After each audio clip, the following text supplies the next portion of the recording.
Press మిత్రులకు ప్రత్యేక నమస్కారాలు. అదేవిధంగా ఆగమ్మా నువ్వు గన్మేన మప్పక సార్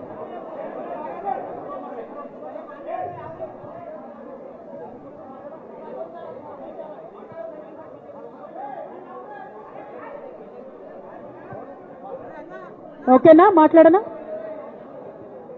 ప్రెస్ మిత్రులకు జరుగుతున్నటువంటి ఇన్కన్వీనియన్స్ కి క్షమించమని కోరుతా ఉన్నాను. అట్లానే ఇక్కడ ఇవాళ ఇంత పెద్ద ఎత్తున హాజరైనటువంటి జాగృతి కార్యకర్తలకు నాయకులకు అందరికి కూడా హృదయపూర్వకంగా నా నమస్కారాలు తెలియజేస్తా ఉన్నాను. కానీ జాగృతి కార్యకర్తలు దయచేసి సాయిని వెనక్కి జరు కూర్చోబెట్టు, ప్రెస్ వాళ్ళని ఫ్రీగా కూర్చొని వెనక్కి జరు బిడ్డ. అజయ్ సీనా ఒక్క అడుగు వెనక్కేనా ప్లీజ్, కొద్ది వాళ్ళు ఫ్రీగా నిలబడండి.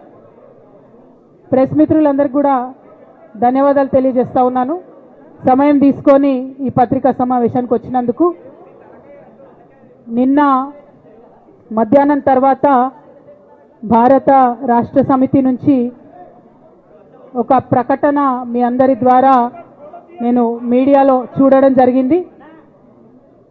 మరి బీఆర్ఎస్ నుండి వచ్చినటువంటి ఈ ప్రకటనలో పార్టీ ఎమ్మెల్సీ శ్రీమతి కె కవిత ఇటీవలి కాలంలో ప్రవర్తిస్తున్న తీరుతెన్నులు, కొనసాగిస్తున్న పార్టీ వ్యతిరేక కార్యకలాపాలు బీఆర్ఎస్ పార్టీకి నష్టం కలిగించే రీతిలో ఉన్నందున పార్టీ అధిష్టానం ఈ విషయాన్ని తీవ్రంగా పరిగణిస్తున్నది. పార్టీ అధ్యక్షులు శ్రీ కె చంద్రశేఖరరావు గారు శ్రీమతి కె కవితను తక్షణం పార్టీ నుండి సస్పెండ్ చేస్తూ నిర్ణయం తీసుకున్నారని చెప్పి మరి నాకు ఒక ప్రకటన నిన్న టీవీల ద్వారా అందుకోవడం జరిగింది. మరి నేను పార్టీ నుండి వచ్చినటువంటి ఈ లేఖలో ప్రత్యేకంగా 2 అంశాల మీద మాట్లాడదలుచుకున్నాను. నేను అక్రమ కేసులు పెట్టి నా మీద తిహార్ జైల్లో 5.5 నెలల పాటు ఉండి బయటకు వచ్చిన తర్వాత నవంబర్ 23వ తారీఖు 2024 నుండి నేను ప్రజాక్షేత్రంలోకి వచ్చి అనేక కార్యక్రమాలు చేయడం జరిగింది. మరి నేను చేసినటువంటి పనులలో మొట్టమొదటిది ఒక బిడ్డ హాస్టల్లో చనిపోతే ఆమెను విజిట్ చేసి, అట్లానే గురుకులాల్లో జరుగుతున్నటువంటి అన్యాయాల మీద మొట్టమొదటి కార్యక్రమం తీసుకొని నేను మాట్లాడినా. ఆ తర్వాత బీసీలకు జరుగుతున్నటువంటి అన్యాయం, కాంగ్రెస్ పార్టీ మేనిఫెస్టోలో ఇచ్చినటువంటి 42% హామీ కోసము పెద్ద ఎత్తున నేను పనిచేయడం జరిగింది. అట్లానే మహిళలకు 2500 ఇవ్వాలని చెప్పి పోస్ట్ కార్డు ఉద్యమాన్ని నేను చేపట్టడం జరిగింది. పెద్దవాళ్లకు పెన్షన్లు పెంచాలని నేను ఉద్యమాలు చేయడం జరిగింది. తెలంగాణ తల్లి స్వరూపాన్ని మారిస్తే అట్లెట్లా మారుస్తారని రౌండ్ టేబుల్ సమావేశం పెట్టినాం. బనకచర్లు అక్కడ కడుతున్నారంటే దాని మీద రౌండ్ టేబుల్ సమావేశం పెట్టినాం. ఓవరాల్గా తెలంగాణ ప్రాజెక్టులు, అందుబాటులో ఉన్నటువంటి నీళ్లు, వీటన్నిటి మీద కూడా రౌండ్ టేబుల్ పెట్టినాం. భద్రాచలం దగ్గర 5 గ్రామాలు ముంపు సమస్య ఉంది, ఎవరు పట్టించుకుంటలేరంటే వాళ్ళని పిలిపించుకొని రౌండ్ టేబుల్ సమావేశం పెట్టి ప్రభుత్వం మీద ఒత్తిడి తీసుకొచ్చే కార్యక్రమం చేసినాం.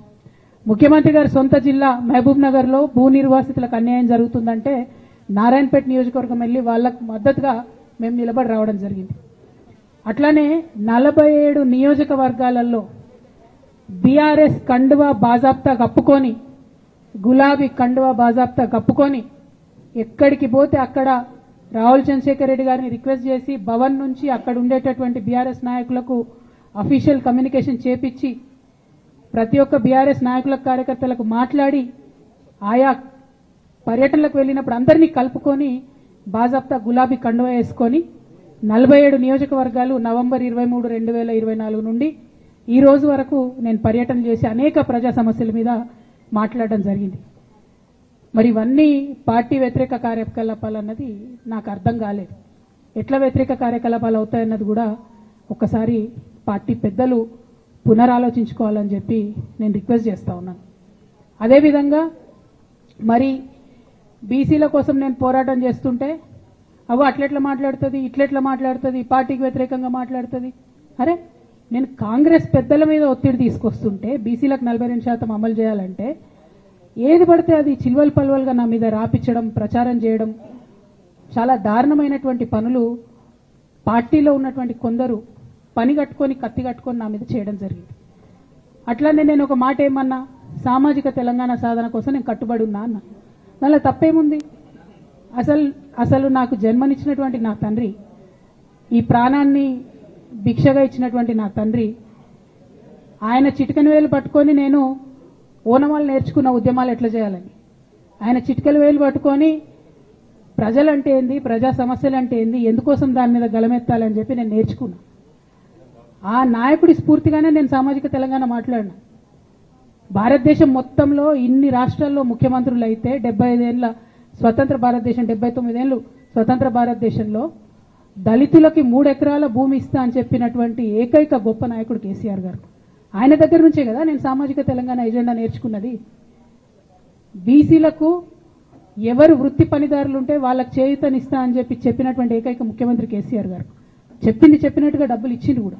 ప్రతి కులాన్ని కాపాడుకునే ప్రయత్నం చేసిండు. అది కాదా సామాజిక తెలంగాణ? నేను మే 1 నాడు లేబర్ డే రోజు మాట్లాడితే దాన్ని చిలువలు పలువలు చేసి సామాజిక తెలంగాణ పేరుతోని కవిత పార్టీ పెడుతుందని చెప్పి నేను నిన్న చెప్పిన 2 పేర్లు పని కట్టుకొని నా మీద దుష్ప్రచారం చేసిరు. నేనేమన్నా తప్పు మాట్లాడినా? బీఆర్ఎస్ పార్టీ వ్యతిరేకమా సామాజిక తెలంగాణ నినాదానికి? బీఆర్ఎస్ పార్టీకి సామాజిక తెలంగాణ అవసరం లేదా? భౌగోళిక తెలంగాణ వస్తే సరిపోతుందా? బంగారు తెలంగాణ కావాలని కేసీఆర్ గారు ఇచ్చిన నినాదమే కదా. బంగారు తెలంగాణ అంటే ఏంది? హరీష్ రావు ఇంట్లో బంగారం ఉంటే, సంతోష్ రావు ఇంట్లో బంగారం ఉంటే బంగారు తెలంగాణ అవుతుందా? కాదు కదా. ప్రతి ఒక్క సమాజం బాగుంటేనే బంగారు తెలంగాణ అవుతుంది. నేను అదే కదా మాట్లాడినా. దానికి ఇష్టం వచ్చినట్టు నా మీద స్టోరీ లేపిస్తే నేను భవన్లో పోయి కూర్చొని బాజాప్తా, ఎక్కడో కాదు, బయట ప్రెస్ మీట్ పెట్టలేదు, ఏ ప్రెస్ క్లబ్లో పెట్టలేదు, డైరెక్ట్గా తెలంగాణ భవన్, నా ఆఫీస్ అండి, నా పార్టీ భవన్లో పోయి కూర్చొని నేనేం చెప్పినా, నా మీద కుట్రలు జరుగుతున్నది, నా మీద విషప్రచారం జరుగుతున్నది అని చెప్పిన. నేను రామన్నను బుజ్జగించి గడ్డం పట్టుకొని అడుగుతా ఉన్నా, అన్న నీ చెల్లెని, ఒక మహిళా ఎమ్మెల్సీని మన పార్టీ ఆఫీస్లో కూర్చొని నా మీద కుట్రలు జరుగుతున్నాయని నేనంటే మీరు వర్కింగ్ ప్రెసిడెంట్గా ఉన్నారన్నా, ఫోన్ చేయరా అన్న నాకు? ఏమైంది బేటా, ఎందుకు బాధపడుతున్నావు అని ఫోన్ చేయరా? ఇది ఎప్పుడు జరిగిన ఇన్సిడెంట్? లేక లీక్ కాకముందు, నేను నా కొడుకు గ్రాడ్యుయేషన్కి అమెరికా పోకముందు, అంతకుముందే. మరి మీరు వర్కింగ్ ప్రెసిడెంట్ కదన్నా, నేను పార్టీ ఎమ్మెల్సీని కదా. చెల్లెలు అన్న బంధుత్వాలు పక్కన పెడదాం ఒక్క నిమిషం. ప్రొఫెషనల్ సెటప్లో ఒక పొలిటికల్ పార్టీలో ఒక మహిళా ఎమ్మెల్సీ భవన్లో కూర్చొని నా మీద కుట్రలు జరుగుతున్నాయంటే మీరు మాట్లాడినరా అన్న? 103 రోజులు అయిపోయిందన్న ఇయ్యాలటికి, ఒక్క మాట మాట్లాడినరా? కేసీఆర్ గారు దగ్గర నుంచి కమ్యూనికేషన్ రావాలని నేను ఎక్స్పెక్ట్ చేయలే. వారు పెద్దవారు, వారికి అనేకమైన పనులు ఉంటాయి. మొత్తం పార్టీని ఇప్పుడు పునర్నిర్మించుకోవాల్సిన అవసరం ఉంది. తెలంగాణకు జరుగుతున్నటువంటి అన్యాయాన్ని వారు ఎప్పటికప్పుడు దిశానిర్దేశం చేయాల్సిన అవసరం ఉంది. కానీ వర్కింగ్ ప్రెసిడెంట్ గారి దగ్గర నుంచి ఫోన్ రాకపోవడం మాత్రం ఒక మాట అనిపించింది నాకు. నేను కేసీఆర్ గారి బిడ్డను, నేను కూర్చొని ప్రెస్ మీట్ పెడితేనే రెస్పాన్స్ రాలేదంటే మరి ఇంకో మామూలు మహిళా కార్యకర్తకు బీఆర్ఎస్ పార్టీలో మన అన్యాయం జరిగితే రెస్పాన్స్ వస్తుందా? నాకైతే అనిపించలేదు. వస్తుందేమో నాకు తెలియదు. కానీ నేను ఒక మాటకు నాకు సంతోషం అనిపించింది.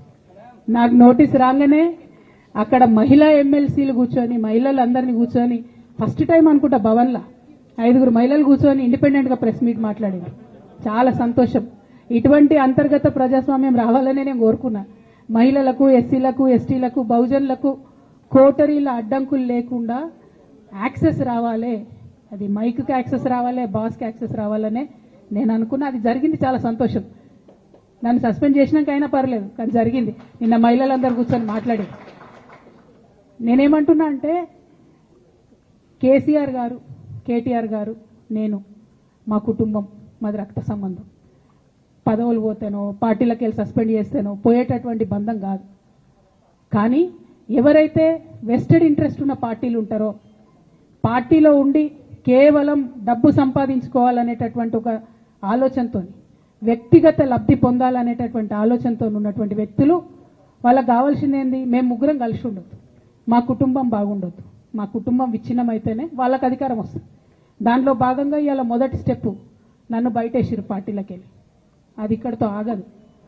నేను గౌరవనీయులు పెద్దలు దైవ సమానులు కేసీఆర్ గారిని విజ్ఞప్తి చేస్తా ఉన్నా, మీకు ఒక సూచన చేస్తా ఉన్నా. దయచేసి మీ చుట్టూ ఏం జరుగుతున్నదో ఒకసారి చూసుకోండి నాన్న. నన్ను ఇవాళ బయటకు పంపొచ్చు, నేను మీలాగా స్ట్రేట్ ఫార్వర్డ్ ఉంటా, నిజాలు మాట్లాడతా. నేను ఉద్యమం నేపథ్యం నుండి వచ్చిన కాబట్టి నాగ్గా ఉన్నది లేనట్టుగా లేనిది ఉన్నట్టుగా మోసం చేయాలని చెప్పో ఇంకోటి చేయాలని చెప్పో మాట్లాడను. స్ట్రేట్ ఫార్వర్డ్గా ఇష్యూస్ మాట్లాడతా కాబట్టి నన్ను ఇలా బలి చేసి పర్వాలే. కానీ రేపటి నాడు ఇదే ప్రమాదం రామన్నకు కూడా పొంచుంది, రేపటి నాడు ఇదే ప్రమాదం మీకు కూడా పొంచుంది. అల్టిమేట్గా బీఆర్ఎస్ పార్టీని హస్తగతం చేసుకోవడానికి జరుగుతున్నటువంటి కుట్రలో భాగంగానే ఇవాళ నన్ను ఎలిమినేట్ చేయడం జరిగింది.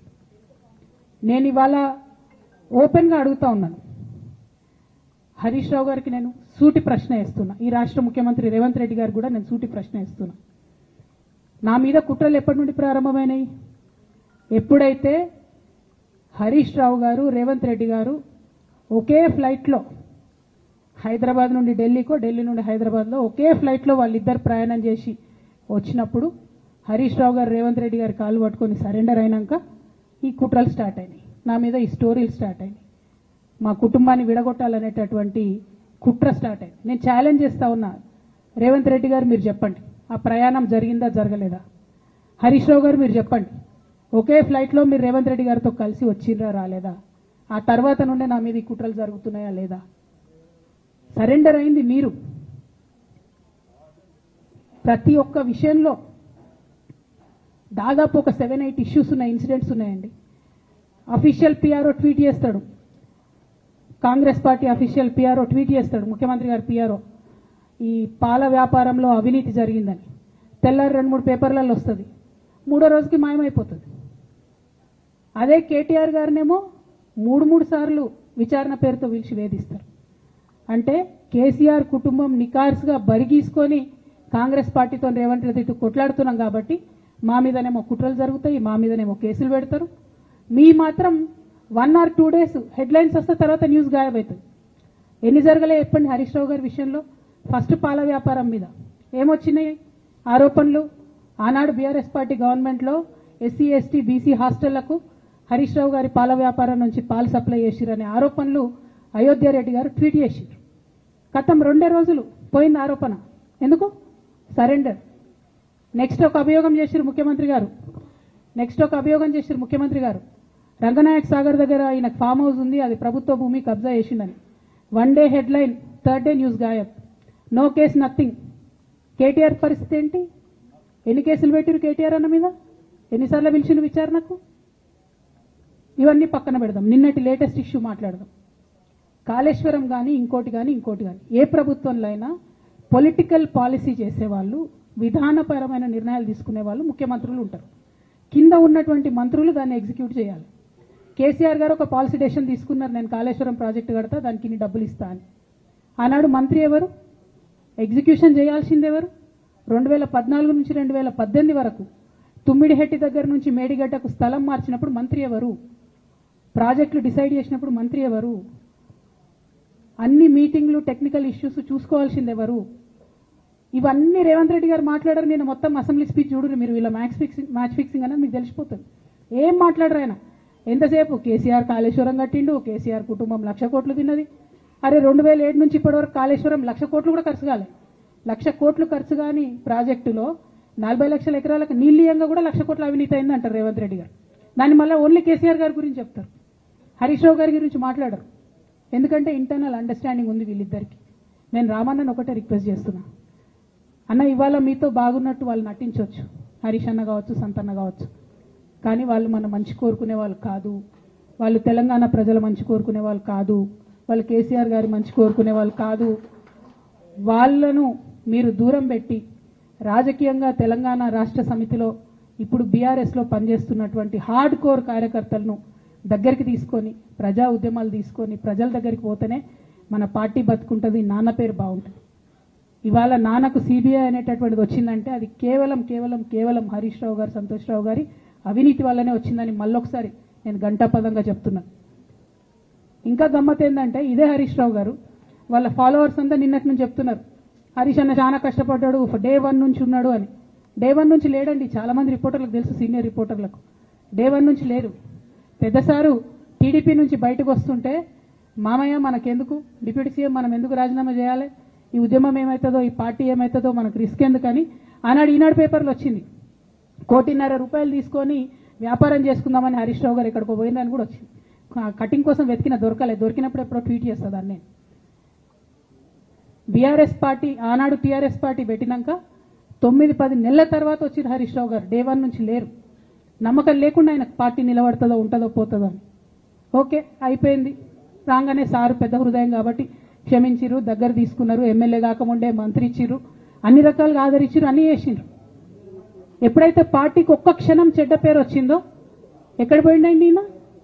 చక్కా పోయి వైఎస్ రాజశేఖర రెడ్డిని కలవలే? మీ అందరికి గుర్తులేదా ఆ ఫోటో? సీనియర్ నాయకులందరికీ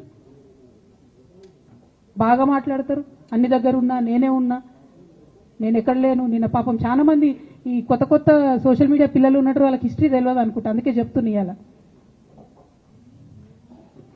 అదేవిధంగా నేను పెద్ద ట్రబుల్ షూటర్ అంటారు. ట్రబుల్ షూటర్ కాదు, ఈజ్ బబుల్ షూటర్. ఆయన ఏంటంటే ట్రబుల్ ఆయన్నే క్రియేట్ చేస్తాడు, చేసి నేనే సాల్వ్ చేసినట్టు నటిస్తాడు. నేను లేటెస్ట్ ఎగ్జాంపుల్ చెప్తా పట్టురు. నేను మొన్న దాసోజు శ్రవణ్ అన్న ఎలక్షన్ ఎమ్మెల్సీ ఎన్నికలలో బీఆర్ఎస్ పార్టీ డిసైడెడ్ ఒకటే క్యాండిడేట్ని పెడదామని. కానీ హరీష్ రావు గారు ఇంటర్నల్గా బీజేపీ వాళ్ళతో మాట్లాడుకొని ఏం చెప్తారంటే, మీ దగ్గర నుంచి ఒక క్యాండిడేట్ని ఇవ్వండి, నేను మామయ్యని కన్విన్స్ చేసి 2వ క్యాండిడేట్కి పెట్టిస్తా అంటే he wants to create a trouble. ఈ క్రైసిస్లో ఆల్రెడీ మన పార్టీలోకి వెళ్ళి 10 మంది ఎమ్మెల్యేలు వెళ్ళిపోయినాక, 38 మందిలో 10 మంది పోయినాక నువ్వు ఇంకో సెకండ్ క్యాండిడేట్ని పెడితే ఎంత కన్ఫ్యూజన్ అవుతుంది? ఎవరెవరు ఎటెట్ ఓట్లు వేస్తారు? అంటే హార్స్ ట్రేడింగ్కి ఈయన ట్రబుల్ షూటర్ గారు ట్రబుల్ని ఓపెన్ చేస్తారు అన్నట్టు.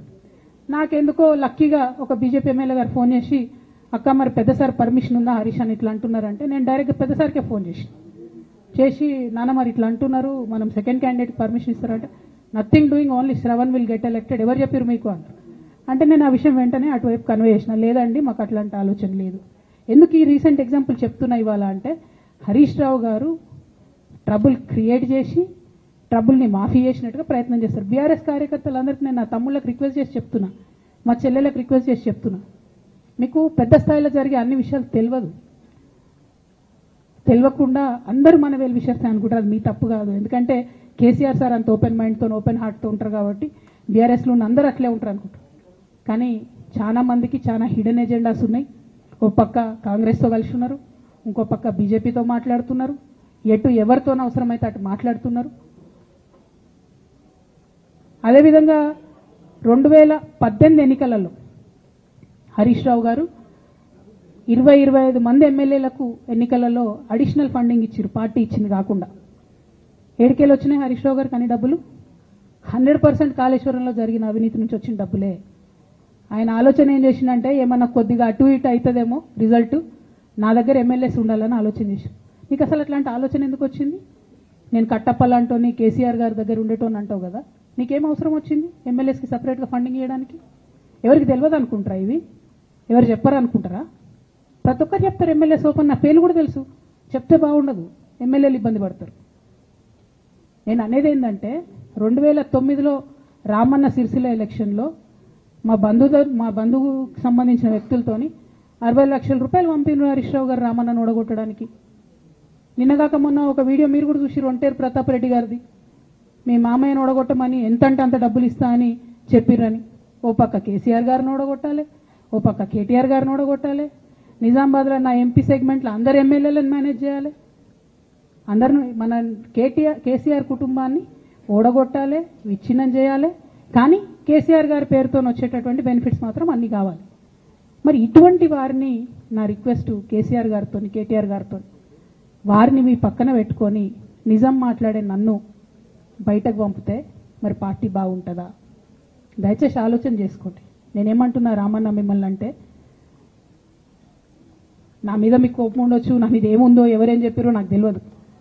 నేను మాత్రం నా ప్రాణం పోయినా కేసీఆర్ గారికి హాని జరగాలని కానీ కేటీఆర్ గారికి హాని జరగాలని కానీ కోరుకోను. అది నా నైజం కాదు. ఆడపిల్లలకు అట్లా ఉండదు. ఆడపిల్లలు ఇల్లు బాగుండాలనుకుంటారు. నా మనసుకి ఎంత గాయమైతే, నాకు ఎన్ని అవమానాలు అయితే, నాకెంత ఇన్సల్ట్ అయితే, నా మీద ఎన్ని కుట్రలు జరిగితే నేను ఇట్లా మాట్లాడుతున్నది నా బాధ, ఇది నా ఆవేదన. నాన్న చూస్తలేరేంది వీళ్ళని అన్నది ఆవేదన, చూసుకుంటా క్షమిస్తారేంది ఇంకెన్నిసార్లు క్షమిస్తారన్నది నా బాధ. అంతే తప్ప నాకేం కోపం ఉంటుంది? ఎందుకు కోపం ఉంటుంది? నాకు ఎన్ని జన్మల పుణ్యం ఉంటే కేసీఆర్ లాంటి తండ్రి దొరుకుతాడు? కోట్లలో ఒకరికి ఉండేటటువంటి తండ్రి నాకు దొరికిండు. ఆయన లేకపోతే నేనెవరు ప్రపంచానికి తెలుస్తుందా? నాకెందుకు అవసరం ఉంటుంది? నాకేం కోపం ఉంటుంది కేసీఆర్ గారి మీద? నాకు బీఆర్ఎస్ పార్టీ మీద ఎందుకు కోపం ఉంటుంది? నాకు 27 సంవత్సరాలు ఉన్నప్పుడు నేను నా కొడుకుని చిన్న పిల్లగాన్ని పసిగుడ్డు నెత్తుకొని ఇక్కడికి వస్తే ఆ రోజు నుంచి ఈ రోజు వరకు నేను రోడ్డు మీదనే ఉన్నా, ఉద్యమాలే చేస్తున్నా, పోరాటాలే చేస్తున్నా, తెలంగాణ ప్రజల కోసం పనిచేస్తున్నా. 2014 నుంచి అధికారంలో ఉన్నప్పుడు కూడా నా ఇంటి దర్వాజాలు ఎప్పుడు తెలిసే ఉన్నాయి. ఇక్కడున్న మీడియా మిత్రులందరికీ తెలుసు. అధికారంలో ఉన్నా లేకున్నా నేను గిట్లనే ఉన్నా. అధికారంలో ఉన్నప్పుడు నన్ను ఏమి సాగనీయకుండా నన్ను ప్రతిపక్ష ఎమ్మెల్యేని చూసినట్టు, ప్రతిపక్ష ఎంపీని చూసినట్టు చూసినా నేను ఇట్లనే ఉన్నా, ఓపెన్ మైండ్తోనే ఉన్నా. నేను కోరేది ఒకటే, కేసీఆర్ గారి ఆరోగ్యాన్ని కాపాడండి రామన్న, పార్టీని కాపాడండి, పార్టీలో ఉన్న కార్యకర్తల్ని కాపాడండి, అందరు బాగుండేలాగా ప్రజా సమస్యలు తీసుకోండి. నాకు అంతకుమించి కావాల్సింది ఏం లేదు.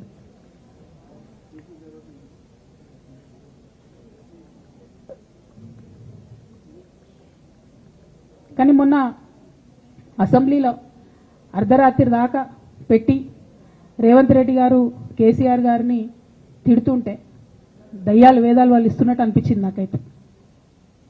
దానికి ఈయన హీరోలాగా ఎదుర్కొన్నాడు, ఈయన 6 అడుగుల బుల్లెట్ అని పార్టీ అంతా ట్వీట్ చేస్తే, మరి 6 అడుగుల బుల్లెట్ ఎవరికి గాయం చేస్తుంది? ఎండ్ ఆఫ్ ద డే ఇవాళ అయితే నన్ను గాయపరిచింది, రేపు రామన్నను గాయపరుస్తారో కేసీఆర్ని గాయపరుస్తారో. జాగ్రత్తగా ఉండండి రామన్న, నేను చెప్పేది ఏం లేదు. జాగ్రత్తగా ఉండండి, కేర్ఫుల్గా ఉండండి. ఎట్ ద సేమ్ టైం ఈ హరీష్ రావు గారి కారణంగా గమ్మత్ ఏముంటుందంటే, ఒకసారి హంపీకి పోతారు వీళ్ళందరూ, మీ అందరికీ తెలుసు ఆ స్టోరీ. హంపీకి పోయి పాటలు పాడుకుంటారు, మొత్తము చాలా మంది కలిసి కేసీఆర్ గారిని చాలా అవమానకరంగా మాట్లాడతారు, ఒక పార్టీని వెన్నుపోటు పడదామని డిజైన్ చేశారు. ఇదంతా వీరికి తెలుసు, హరీష్ రావు గారికి తెలుసు. నేను ఆ రోజు సాక్ష్యం ఉన్న హరీష్ అన్న వచ్చి లిటరల్లీ రామన్న చేతులు పట్టుకొని, అరే మామయ్యకి ఎప్పుడా సింక్ ఆర్ సేల్, నేను మామయ్యతోనే ఉంటా అని చెప్పి అక్కడ మాట్లాడుకున్న వాళ్ళందరూ పెద్దసారి దగ్గర అవుట్ చేసిండి. ఆ తర్వాత పర్యవసానంలో ఈటల రాజేంద్ర అన్న బయటికి వెళ్ళడం. ఈ మహానుభావుడు వల్ల జగ్గారెడ్డి దగ్గర నుంచి మొదలు పెడితే, చెరుకు శ్రీనివాసరెడ్డి ముత్యంరెడ్డి అన్న కొడుకు దగ్గర నుంచి మొదలు పెడితే, రఘునందన్ రావు గారు, మైనంపల్లి గారు, విజయశాంతి గారు, విజయరామారావు గారు, ఆయన పాత పెద్ద ఆయన ఉండే ఈటల రాజేందర్ గారు, వీళ్ళందరూ పార్టీలోకి వెళ్ళి పోయినారు కదా. పోలేదా? ఇవన్నీ హరీషన్న చేసినాయి కాదా? ఆనాడు దుబ్బాక ఉప ఎన్నిక ఎందుకు ఓడిపోయినాం? దుబ్బాక ప్రజలకు ఇప్పటికి కూడా గుర్తుంటుంది. వాళ్ళందరూ ఒకటే మాట చెప్తారు, ఈయన సిద్దిపేటకు తప్ప రూపాయి రానియాడు దుబ్బాకకు, ఈయన వచ్చి ప్రచారం చేసిండు కాబట్టి మేము ఓటేయాలని ఓపెన్గా చెప్పారు ఆనాడు ఎన్నికలలో. దానికి ఏం రాపించుకుంటాడు ఈయన పేపర్లలో? ఒంటరి పోరాటం చేసి ఓడిన హరీష్ రావు. అసలు ఓడిపోయిందే మీ వల్ల కదా. మీరు మీడియా మేనేజ్మెంట్లో సూపర్, అలా డౌట్ ఏం లేదు. రామన్న యూట్యూబ్లు మేనేజ్ చేసి ఈయన మెయిన్ స్ట్రీమ్ మీడియా మేనేజ్ చేస్తాడు, అంతే, అంతకుమించి వేరే ఏం లేదు. నేను రామన్నని రిక్వెస్ట్ చేస్తున్నా, అన్న మీరు కూడా ఆ స్కిల్ నేర్చుకోండి అన్న. అట్లనే ఈటల రాజేందర్ గారు ఉప ఎన్నిక దగ్గరుండి హరీష్ అన్న గెలిపిలేదా అండి ఈటల రాజేందర్ని? ఆనాడు పీసీసీ అధ్యక్షుడిగా ఉండి రేవంత్ రెడ్డి గారు ఏమంటారు, కాంగ్రెస్ పార్టీ ఓడిపోతుంది ఇడా అని చెప్తాడు. ఆయన ముందే డిక్లేర్ చేసింది, ముందే చేతులు ఎత్తేసి హరీష్ అన్నాడు పోయి కూర్చొని మరి ఈటల రాజేందర్ అన్నని గెలిపించవచ్చు. ఈ బంధం రేవంత్ రెడ్డి గారిది హరీష్ రావు గారిది అప్పటి నుంచి కొనసాగుతుంది, కొత్త బంధం ఏం కాదు ఇది. నేను కేసీఆర్ గారిని పెద్దల్ని రిక్వెస్ట్ చేసేది ఒకటే, ఈయన చేస్తున్న నక్కజిత్తుల్ని దయచేసి గమనించండి. ఇలా నేను బయట పోతా కావచ్చు, నాదేముంది, ఉద్యమంలోకి వెళ్ళి వచ్చినా వాళ్ళ ఉద్యమంలోకే పోతా, నాకు భయం ఏముంటుంది, నాకు ఎన్నడూ పదవుల మీద ఆశ లేదు.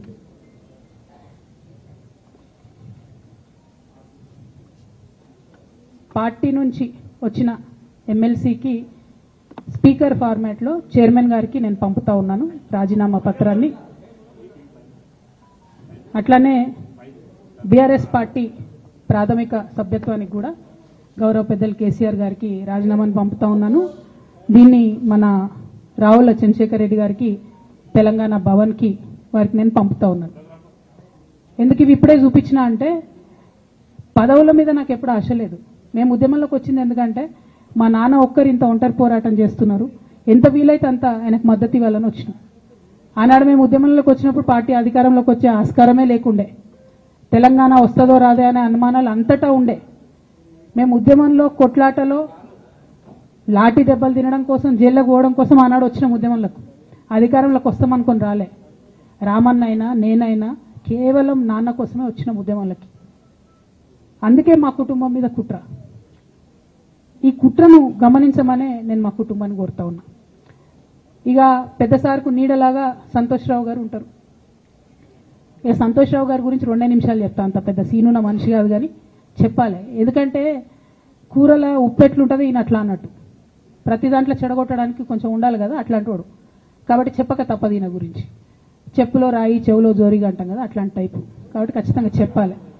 విషయం ఏంటంటే ఈయన ధనదాహం ఎట్లాంటిదంటే సంతోష్రావు గారిది రామన్న కాన్స్టిట్యున్సీ కేటీఆర్ అన్న కాన్స్టిట్యున్సీ నేరెళ్లలో ఇసుకలారీ గుద్ది ఒక దళిత బిడ్డ చనిపోతాడు. సరే దాని మీద పాపం అక్కడ ఆ రోజు అందరు యాజిటేషన్ చేస్తే ఈయన సంతాన అడ్వాంటేజ్ ఏంది, ఈడ కూర్చుంటాడు కదా సార్ దగ్గర, సీఎంఓలకి వెళ్ళి ఫోన్ చేసి అక్కడ ఉన్న పోలీసు వాళ్ళందరినీ ఒత్తిడి పెట్టి 7 దళిత బిడ్డల్ని కొట్టినరండి. 3-4 సార్లు 3rd డిగ్రీ వేస్తే ఇలా 7 కుటుంబాలు కూడా వాళ్ళు ఎందుకు కూడా ఏ పని చేసుకోలేనటువంటి పరిస్థితులలో ఆ దళిత బిడ్డలు ఉన్నారు. అది మొత్తం రాజకీయంగా బ్లేమ్ అంతా రామన్న మీదకి వచ్చింది. ధనదాహమేమో సంతన్నది, నేరం చేసిందేమో సంతన్న, వీడికెళ్ళి ఫోన్లు చేసి ఒత్తిడి చేసి కొట్టిపించిందేమో సంతన్న, చెడ్డ పేరేమో రామన్నకు వస్తుంది. ఈ ఎగ్జాంపుల్ చెప్పడం కోసమే నేను ఈయన గురించి చెప్తున్నా, వేరే ఏం లేదు. ఇక సరే టానిక్ వీనిక్ ఈ వీటిలో వచ్చిన కేసులు ఏమవుతాయి? రేవంత్ రెడ్డి గారు ఆర్భాటంగా ఒక అనౌన్స్మెంట్ చేస్తారు. ఇంతకుముందు చెప్పిన కదా మ్యాచ్ ఫిక్సింగ్ ఎట్లుంటుందంటే 1 డే న్యూస్ అవుతుంది. టానిక్లో ఈయన మీద కేసు పెట్టిరని 3వ రోజు పోలీసు వాళ్ళు ఎఫ్ఐఆర్ కొట్టేసారు. అది మీరు ఇంకా కనుక్కోండి. కాల్ చేసేసారు, కేసు మూసేసారు. ఏం అండర్స్టాండింగ్ ఉంది, ఎందుకు మూసేసారు? At the same time Harithaharam, తెలంగాణకు హరితహారం అని పెద్దలు కేసీఆర్ గారు పెద్ద కళతోని 230 కోట్లు అక్కడ గోబీ డెజర్ట్ల వాళ్ళు చెట్లు పెట్టి చైనాను కాపాడుకున్నారు. మనం అదే స్థాయిలో తెలంగాణను బాగు చేసుకోవాలని పెద్దసారి హరితహారం అని పెడితే ఈయన దానికి నకిలీ ప్రోగ్రామ్ గ్రీన్ ఇండియా ఛాలెంజ్ అని పెడతాడు. తెల్లారులేస్తే సినిమా వాళ్ళని తీసుకురావాలి, రోజు ఒక ఫోటో వేసుకోవాలి. దాని వెనుక ఉన్న కుట్ర ఏంటంటే జియో అమెండ్మెంట్ అవుతుంది సంతోష్ గారి గురించి. ఆ ఫారెస్ట్లను 10% ఇన్కమ్ ఎవరన్నా ఇస్తే అమ్యూజ్మెంట్ పార్క్లకు ఇస్తారన్నట్టు. దానికోసం జియో అమెండ్ అవుతుంది. దానికి ప్రభాస్ గారిని, చిరంజీవి గారిని, అనేక మంది సినిమా స్టార్లను మోసం చేసి వాళ్ళని తీసుకుపోయి వాళ్ళతో ఫోటోలకు పోజులు ఇప్పించి ఫారెస్ట్లను కొట్టేయాలని ప్లాన్ అయినది. ఇక ఈయనకి 2-3 మనుషులు ఉంటారు సంతన్నకి. ఒక ఆయన పోచంపల్లి శ్రీనివాసరెడ్డి అని ఎమ్మెల్యే. ఇది నాకు విషయం ఎవరు చెప్పారు అంటే మన పల్లరాజేశ్వరరెడ్డి అన్ననే చెప్పిండు. మీకు ఏమైనా డౌట్లు ఉంటే ఆయన అడగొచ్చు. ఈ పోచంపల్లి శ్రీనివాసరెడ్డి అనేట ఆయన వరికోల్ అనే ఊరు, సామాన్య కుటుంబం, మధ్యతరగతి కుటుంబం. ఇవాళ అక్కడ ఆయన శ్రీమంతుడు అని పిలుస్తారు పోచంపల్లి శ్రీనివాసరెడ్డి గారిని. ఇక్కడ నాకు పల్లరాజేశ్వరరెడ్డి గారు చెప్పిన సమాచారం ప్రకారం మోకిల్లాలో మెగా శ్రీనివాసరెడ్డి, మెగా కంపెనీ ఉంది కదా, ఈ కాళేశ్వరంలో అవినీతి చేసిన mega company plus Pochampally Srinivasa Reddy గారు కలిసి 750 కోట్ల విల్లా ప్రాజెక్ట్ చేస్తున్నారు మోకిల్లాల. ఏడికేళ్ళు వచ్చినాయి అవి? అవినీతి డబ్బులు కాదా? ఎట్లా వస్తాయి? ఎవరైనా who is this Pochampally Srinivasa Reddy? Santosh Rao classmate. అది తప్ప ఆయనకున్న అర్హత ఏం లేదు. ఆయనకి ఎమ్మెల్సీ వస్తుంది, కాంట్రాక్ట్లు వస్తాయి, ఇంకేందో వస్తాయి. అట్లనే నవీన్ రావు అని ఇంకొక ఎమ్మెల్సీ ఉంటాడు. ఆయన డైరెక్ట్గా మా ముఖం పట్టుకొని అందరం కూడా అంటాడు, నాకు ఎమ్మెల్సీ ఇచ్చింది కేసీఆర్ గారైనా నాకు దేవుడు సంతోషం అంటాడు ఆయన. నిన్న మొన్న వాళ్ళ ఫాదర్ని పట్టుకున్నారు పేకాటల. ఏమైంది కేసు? ఆల్రెడీ నవీన్ రావు గారు పోయి మన ముఖ్యమంత్రి గారు కాళ్ళు పట్టుకున్నట్టుగా తెలిసింది. వాళ్ళ తండ్రిని ఇడిచిపెట్టిరు, ఈయన మీద భూ కబ్జా కేసులు ఉంటే అవి ఇడిచిపెట్టిరు. అంటే ఓ పక్క సంతోష్ రావు గ్యాంగు, ఇంకో పక్క హరీష్ రావు గ్యాంగు 100కు 100% రేవంత్ రెడ్డి గారితో, ఇక్కడున్న కాంగ్రెస్ ప్రభుత్వంతో, అవసరమైన సందర్భంలో పైనున్న బీజేపీతోని వాళ్ళు కోఆర్డినేషన్లో ఉండి బీఆర్ఎస్ పార్టీకి జలగల్లాగా పట్టి పీడుస్తున్నారు. నిరంతరం బీఆర్ఎస్ పార్టీకి నష్టం చేస్తున్నారు. ఎంత దారుణానికి ఒడిగట్టిరంటే ఆఖరికి నా ఓటమితో ప్రారంభమైంది అది. నిజామాబాద్లో నా ఓటమిలో కుట్రలు చేశారు. ఆనాడే మనం రివ్యూ చేసుకుంటే బాగుండలేదు. కానీ ఇప్పుడు అది ఎక్కడికి వచ్చింది? కామారెడ్డిలో పెద్దసారి ఓడిపోయేదాకా వచ్చింది పరిస్థితి. 3వసారి ప్రభుత్వం పోయేదాకా వచ్చింది పరిస్థితి. ఒక్కొక్క ఎలక్ట్ అయిన ఎమ్మెల్యేను, ఓడిపోయిన ఎమ్మెల్యేలు పత్రికా మిత్రులు మీరు మాట్లాడండి. సంతోష్ రావు గారి బాధితులు నాకు మామూలుగా ఫోన్ చేస్తలేరు. అచ్చా ఈ కంపెనీ పేరు బ్లూఫిన్ అట, మోకిలా. పల్లరాజేశ్వరరెడ్డి అని అప్పుడు పంపిన మెసేజ్ చూస్తున్న పాతది. Bluefin company Mokila. అయితే నేనేమంటున్నా అంటే ఇంత స్పష్టమైనటువంటి నేను ఇస్తున్నా. రేవంత్ రెడ్డి గారిని నేను ఛాలెంజ్ చేస్తున్నా. మరి ఎందుకు మీకు మీ ఏసీబీ వాళ్ళకు వీళ్ళ ఇండ్లు అడ్రస్లు దొరుకుతలేవా? ఏం అండర్స్టాండింగ్ ఎందుకు లేదు మీకు? లేకపోతే మీరు చర్యలు ఎందుకు తీసుకుంటలేరని నేను సూటిగా రేవంత్ రెడ్డి గారిని ప్రశ్నిస్తున్నా. ఇక తర్వాత వారు ఏం చేస్తారన్నది నాకు సంబంధం లేదు. ఇక నేను మాత్రం పర్టికులర్గా మళ్ళీ ఒకసారి నా బీఆర్ఎస్ పార్టీ కుటుంబ సభ్యులందరికీ, మా సొంత కుటుంబ సభ్యులకు కూడా రిక్వెస్ట్ చేస్తున్నది ఏంటంటే, నాకు 27 సంవత్సరాలు ఉన్నప్పుడు నేను రాజకీయాల్లోకి వచ్చిన, తెలంగాణ ఉద్యమం కోసం వచ్చిన. ఇవాళ నాకు 47 సంవత్సరాలు. అంటే నా 20 సంవత్సరాల జీవితం అంతా కూడా నేను బీఆర్ఎస్ పార్టీ కోసం, కేసీఆర్ గారి కోసం, తెలంగాణ జాగృతి కోసం, తెలంగాణ ప్రజల కోసం, తెలంగాణ ఆడబిడ్డల కోసం నేను గడిపిన. సడన్గా ఇయ్యాల నీకేం సంబంధం బీఆర్ఎస్తోని, నువ్వెవరు అని చెప్పి సస్పెన్షన్ ఒకసారికి పంపిస్తే చాలా బాధాకరంగా ఉంది. పర్వాలేదు, అయినా నాకు ప్రజలు ఉన్నారు, నేను వాళ్ళ దగ్గర పోతా, వాళ్ళతో పాటు ఉంటా. కానీ బీఆర్ఎస్ పార్టీలో ఉన్న నాయకుల కార్యకర్తలకు రిక్వెస్ట్ చేస్తాను, సోషల్ మీడియాలో వచ్చే పిచ్చి పిచ్చి పట్టుకొని ప్రజాప్రతినిధులు ప్రెస్ మీట్ పెట్టింది నిన్న భవన్లో. నేను నిన్న మొన్నటి రోజు వాళ్ళ మీద ప్రెస్ మీట్ పెట్టినప్పుడు ఏమన్నా, కేసీఆర్ గారికి నష్టం చేసిన పార్టీ ఉంటే ఎంత పోతే ఎంత అన్న. సోషల్ మీడియాలో ఉన్న బీఆర్ఎస్ పార్టీ కొంతమంది దుర్మార్గులు ఉన్నారు, సోషల్ మీడియా వెంగు చూసేటోళ్ళు.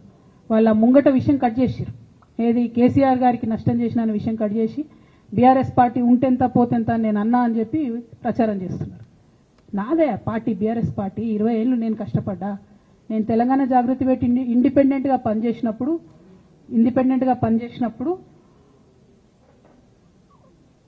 ఓటేయమని ఎవరికి చెప్పినా? నేను బీఆర్ఎస్ పార్టీకి ఓటేయమని చెప్పినా? నా జీవితంలో ఇంతవరకు నేను ఇంకో పార్టీకి ఓటేయమని చెప్పలే, ఇంకో పార్టీకి ఓటేయలే.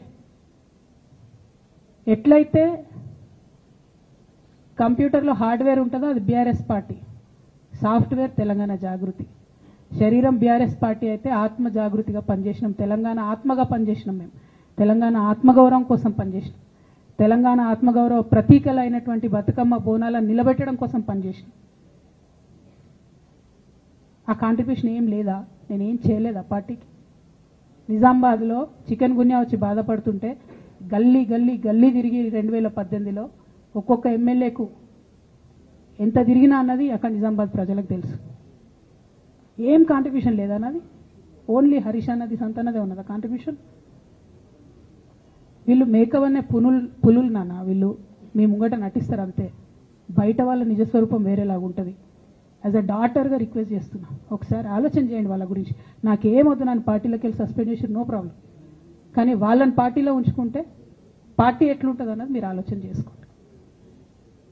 ఇక అల్టిమేట్గా నేను చెప్పదలుచుకున్నది ఒకటే,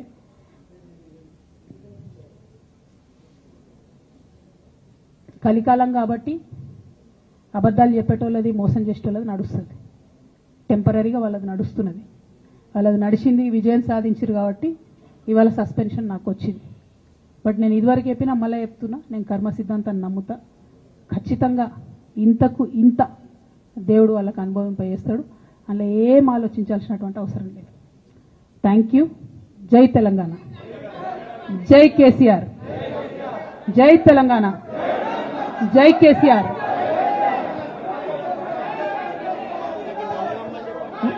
వన్ బై వన్.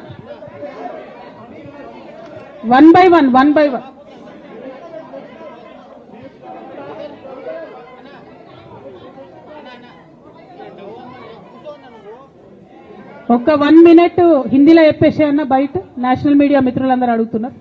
ఒక 1 మినిట్ హిందీలో చెప్పేస్తా.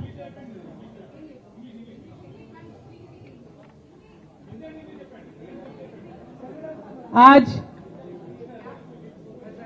तेलंगाना की बेटी होने के नाते पूरे देश की जनता के साथ मैं ये बात कहना चाहती हूं, पिछले 20 सालों के मेरे जिंदगी में मैंने हर दम हर वक्त बीआरएस पार्टी के उन्नति के लिए, तेलंगाना जनता के उन्नति के लिए, तेलंगाना के रैयतों के, तेलंगाना के महिलाओं के, तेलंगाना के युवाओं के उन्नति के लिए मैंने काम किया है.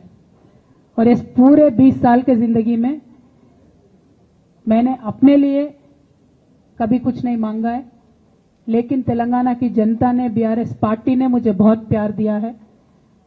मेरे पिताजी ने मुझे सांसद बना के दिल्ली भेजा है, मुझे एमएलसी का मौका भी पार्टी ने दिया है, जिसके लिए मैं पार्टी का, मेरे पिताजी का, बीआरएस पार्टी का, पूरे परिवार का, तेलंगाना के आवाम का भी बहुत ही ज्यादा मैं आभारी हूं. लेकिन जो भी मुझे रिस्पॉन्सिबिलिटी दिया गया था, मैंने पूरे शिद्दत के साथ काम किया है. कभी भी मैंने तेलंगाना के लोगों के खिलाफ काम नहीं किया है. लेकिन आज चंद लोग बीआरएस पार्टी में, हमारे आसपास पिताजी के इर्द गिर्द थोड़े लोग, जिनके जो वेस्टेड इंटरेस्ट है, जिनको अपनी ही फायदा की जो सोच है, ऐसे लोग बीआरएस पार्टी में उनका लीड रोल हो गया है और उनके वजह से उन्होंने मेरे पिताजी के ऊपर, मैं ऐसा मानती हूं, दबाव बना के मुझे पार्टी से निकालने का काम किया है। लेकिन अल्टीमेटली मैं ये मान के चलती हूं कि मैं तेलंगाना की बेटी हूं। मैं जब तेलंगाना में आके तेलंगाना के आंदोलन में शामिल हो गई, मैं रास्ते पे चली, मैंने लाठी खाई, मैं जेल भी गई। हर तरीके का जो भी कोशिश हो सकता है तेलंगाना के अलग रियासत हासिल करने के लिए, मैं वो तमाम कोशिशों में शामिल थी। मैं तो आंदोलन से आई हूं, इन्होंने अभी मुझे पार्टी से, सियासत से निकालने का काम किया है, तो मैं फिर आंदोलन में चली जाऊंगी। लेकिन मैं बीआरएस पार्टी से, हमारे पिताजी से यही रिक्वेस्ट करना चाहती हूं कि आपके इर्द गिर्द जो लोग जमा हुए हैं, उनकी नीयत के बारे में आप सोचिए। क्या वो पार्टी के लिए काम आएंगे? आप इसके ऊपर गौर कीजिए। हमारे परिवार को तोड़ने का काम उन्होंने आज किया है। बीआरएस पार्टी के परिवार को तोड़ने का काम आज उन्होंने किया है। और ये किसके फायदे के लिए उन्होंने किया है? तेलंगाना के आवाम के फायदा के लिए उन्होंने नहीं किया है, उनके खुद के फायदा के लिए किया है। तो मैं मेरे पिताजी से, बीआरएस पार्टी से यही रिक्वेस्ट करना चाहूंगी कि ऐसे लोगों को पहचानिए, उनकी असली रूप आप पहचानिए और उनके ऊपर जो भी एक्शन हो सकता है वो लीजिए। और मैं तेलंगाना चीफ मिनिस्टर रेवंत रेड्डी जी से भी डिमांड करती हूं कि आपने जो बीआरएस के परिवार को तोड़ने का आज काम किया है, हमारे बीआरएस में जो धोखेबाज लोग हैं उनसे मिलके आपने जो बीआरएस के परिवार को तोड़ने का कोशिश किया है, तेलंगाना की आवाम आपको इसका जवाब जरूर देगी। Thank you. जय तेलंगाना। ఒకరు చెప్పండి.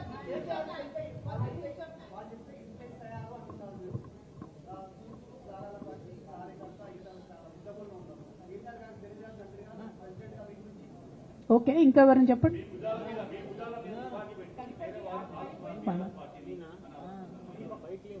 ఏమా నా భుజాల మీద తుపాకి పెట్టి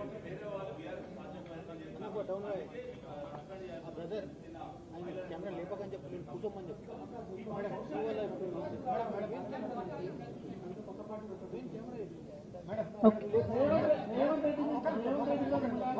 I got your question. Rahul ji.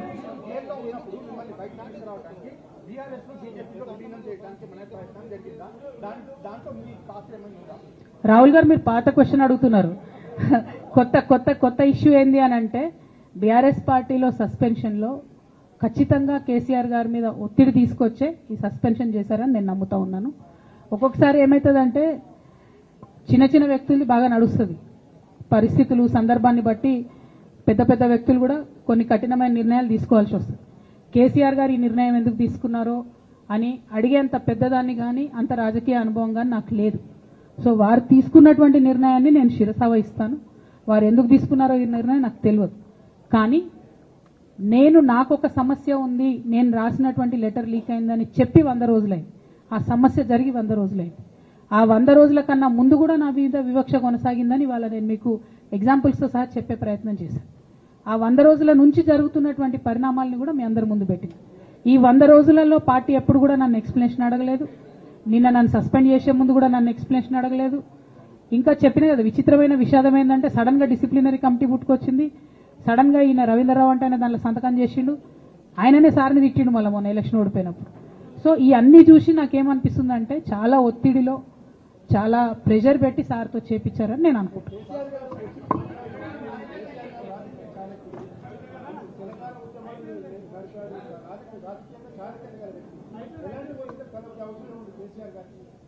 Right. I got your question, ma'am. I got your question.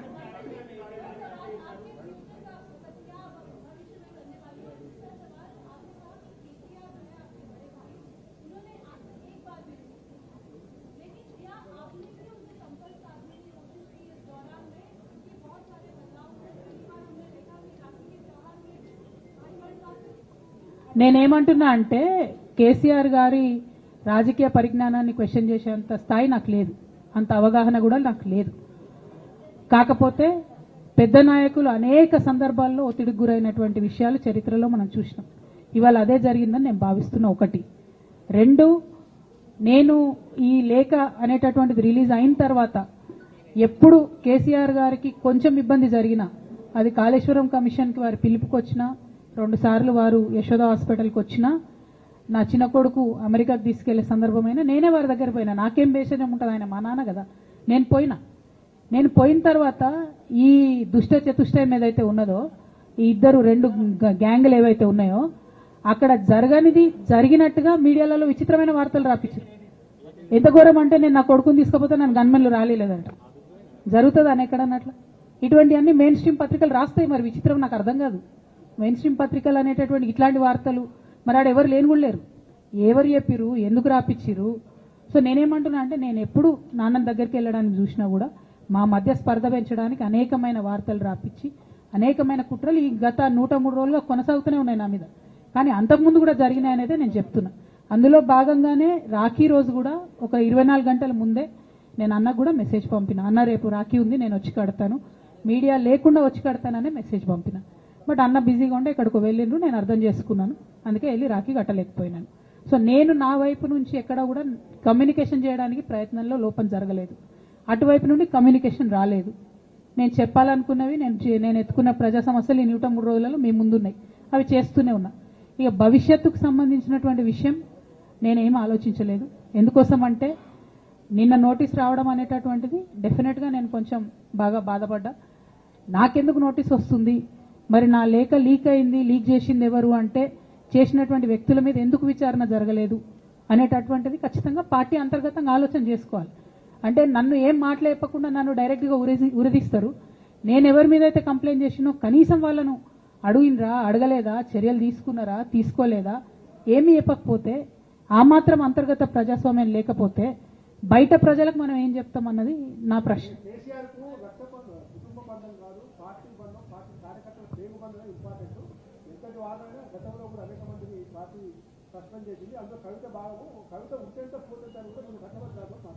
నేనేమంటున్నా బ్రదర్, వాళ్ళందరికీ ఏది చెప్తే స్క్రిప్ట్ రాసిస్తే అది మాట్లాడతారు. దాంట్లో ఏముంటుంది?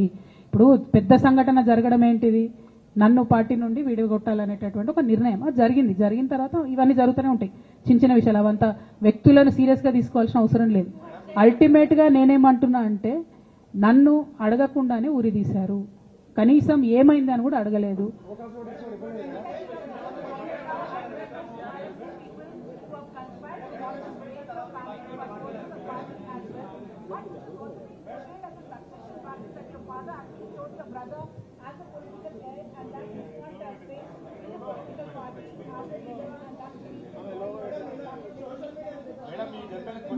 మేడం లోగో తీసాను మేడం. నేనేమంటున్నా అంటే,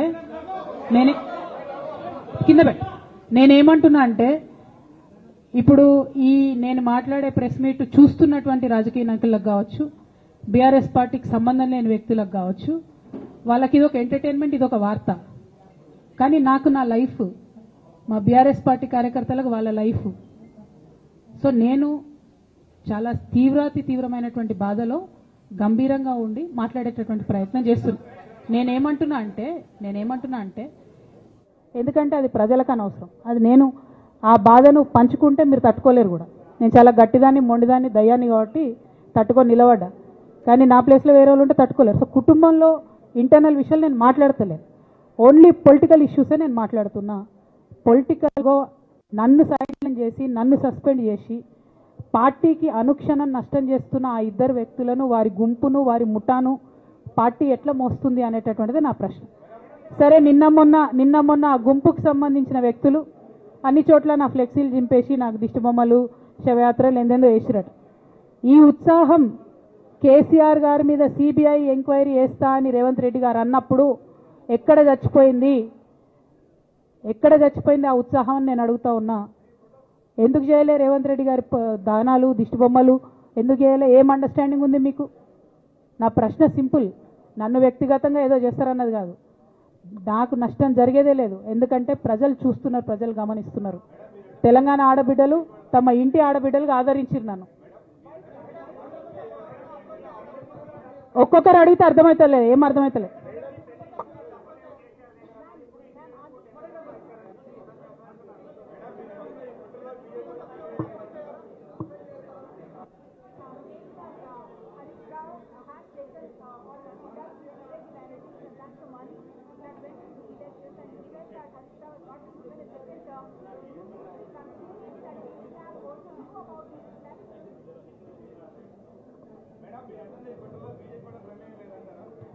నేనేమంటున్నా బ్రదర్, కుట్రలో ఎవరి ప్రమేయం ఉందన్నది నాకు తెలియదు. నన్ను సస్పెండ్ చేసిండ్రు. బీఆర్ఎస్ పార్టీకి, తెలంగాణ ఉద్యమానికి, తెలంగాణ ప్రజలకు 20 సంవత్సరాలు నా జీవితంలో కష్టపడ్డా కాబట్టి ఒక అపీల్ చేస్తున్నా నేను ప్రెసిడెంట్ కేసీఆర్ గారికి, వర్కింగ్ ప్రెసిడెంట్ కేటీఆర్ గారికి. మన కుటుంబాన్ని విచ్ఛిన్నం చేసి పార్టీని హస్తగతం చేసుకోవాలనే కుట్ర జరుగుతుంది. దాన్ని తిప్పికొట్టండి. అవినీతి తిమంగళాలని బీఆర్ఎస్ పార్టీలకు వెళ్ళి తీసి బయట పడేయండి. అల్టిమేట్గా ప్రజలకు సేవ చేసే దాంట్లో మనం ముందుకెళ్లాలనేది నా ఆలోచన.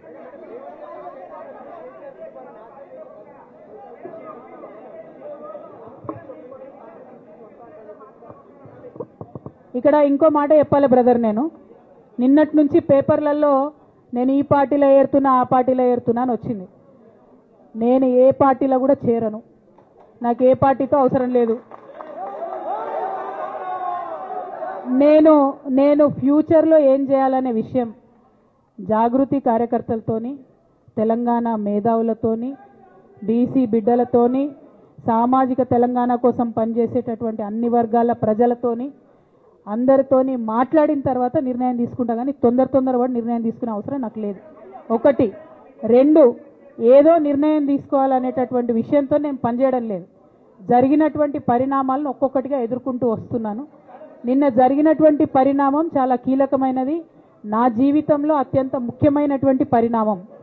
కాబట్టి చాలా ఆలోచించి, ఆచితూచి, అల్టిమేట్గా తెలంగాణ ప్రజలకు లాభం జరిగేటటువంటి నిర్ణయం తీసుకుంటా తప్పితే నా కోసం నిర్ణయం తీసుకోవాల్సిన అవసరం లేదు.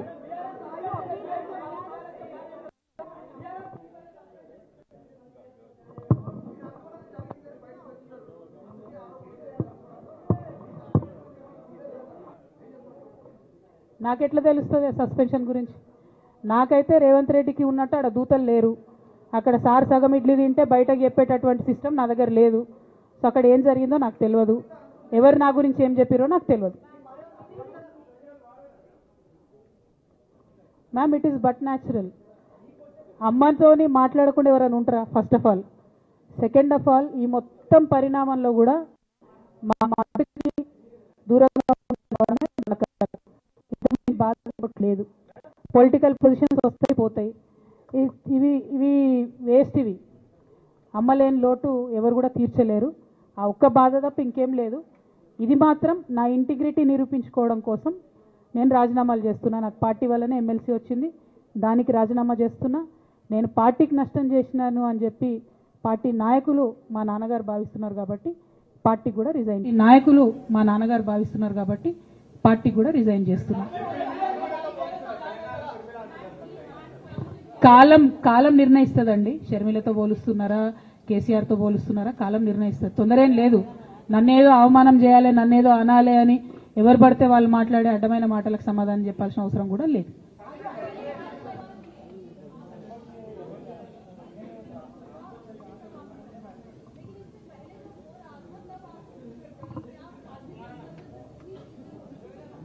మేడం, అంతకుముందు జరిగినటువంటి ప్రతి ఒక్క విషయం కూడా నేను ఇంటర్నల్ గా చెప్తూనే వస్తున్నా. ये हमारी जो लेटर लीक होने से पहले भी जो पार्टी में मेरे खिलाफ एक्टिविटी चल रहे थे, जैसे पार्टी का हमारा चैनल है टी न्यूज चैनल, बहुत महीनों से मेरा नहीं दिखाते मैडम टी न्यूज में, क्योंकि वो संतोष राव चलाते, मेरा न्यूज नहीं आता टी न्यूज में. अभी नमस्ते तेलंगाना में बंद करे, वो अलग बात. बहुत रिसेंटली उनका बहुत देर के बाद बंद करे. टी न्यूज में कब का बंद कर दिया? ये सारे चीजें भी मैं बताई पार्टी में, लेकिन जब तक मेरा लेटर पब्लिक नहीं हुआ तब तक मैंने पब्लिकली अपने कभी भी दिक्कत मैंने किसी को नहीं बताया.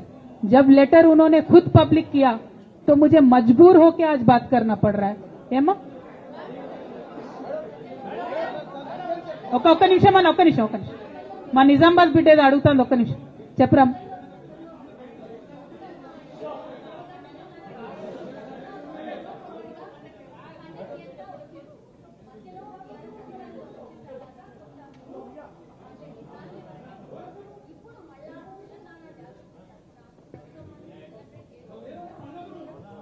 ఏ మనోడా మందోడా రా భయ్, ఆగు. మెల్లగా వాళ్ళని ప్రెస్ వాళ్ళని ఇబ్బంది పెట్టకండి జాగృతికరంగా. నువ్వు భలే జ్యోతిషం చెప్తావు బ్రదర్. ఒకటి రెండు, బతుకమ్మ ఖచ్చితంగా సెలబ్రేట్ చేయాలనుకున్నా. యాజ్ ఆన్ టుడే మాత్రం విపరీతమైన బాధ అవుతుంది. ఏం చేయబుద్ధి అయితే లేదు. 2 రోజులు అయితే బ్రేక్ తీసుకుంటా. ఆ తర్వాత ఆలోచించుకొని నా కార్యాచరణ ప్రకటిస్తాను.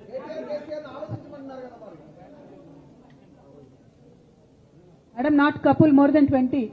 I have all the names. I don't want to name.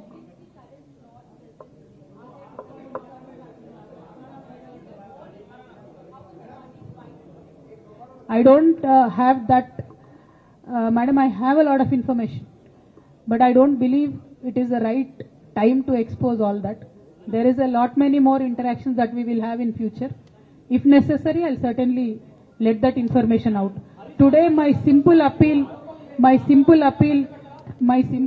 to Honorable President of our party is, as you have taken action on me without even asking me for an explanation, kindly take action on the rest of the people as well. That